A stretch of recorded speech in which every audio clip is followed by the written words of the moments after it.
ومن أحسن قولا ممن دعا إلى الله وعمل صالحا وقال إنني من المسلمين.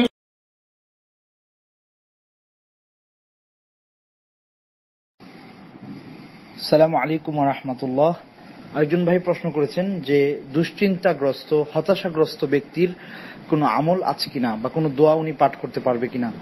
জি সম্মানিত ভাই, এই ব্যাপারে আমরা পরামর্শ দিব। হিসনুল মুসলিম একটি বই আছে, এই বইতে আপনি মানে দুঃখ দুর্দশা বেশি আসলে হতাশা দুশ্চিন্তা দূর করার দোয়া সেখানে আছে। এর অনেকগুলো দোয়া আছে, এর মধ্যে একটি উল্লেখযোগ্য দোয়া যেটি ইবনে মাসউদ রাদিয়াল্লাহু তাআলা আনহু থেকে বর্ণিত।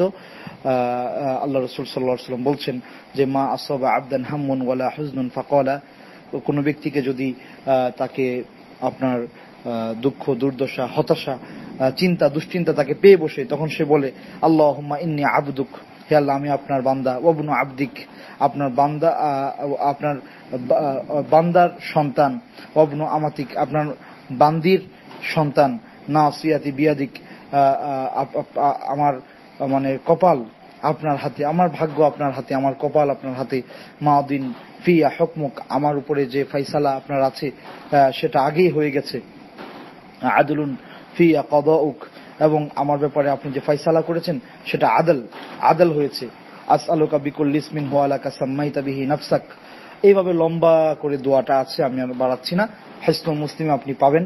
এরপরে আল্লাহ রাসূল শেষের দিকে এসে বলছেন ইল্লা আযহাবাল্লাহু হাম্মাহু ওয়া হুজনাহু ওয়া আবদালাহু মাকানাহু ফারহান। এই দোয়াটা যে ব্যক্তি পড়বে আল্লাহ সুবহানাহু ওয়া তাআলা তার দুঃখ বেদনা হতাশা দুশ্চিন্তা দূর করে দিবেন এবং ওই স্থলে আল্লাহ সুবহানাহু ওয়া তাআলা তাকে মানে প্রফুল্ল করে দিবেন। এছাড়াও আপনি বেশি বেশি ইস্তিগফার পাঠ করতে পারেন।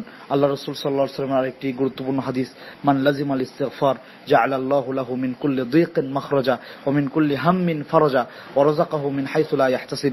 যে ব্যক্তি বেশি বেশি ইস্তিগফার পড়াটাকে আবশ্যক করে নেবে তার জন্য আল্লাহ সুবহানাহু ওয়া তাআলা তাকে সমস্ত সংকীর্ণতা থেকে মুক্ত রাখবেন, দুশ্চিন্তা মুক্ত রাখবেন, এমন জায়গা থেকে রিজিক দিবেন সে কল্পনাও করতো না।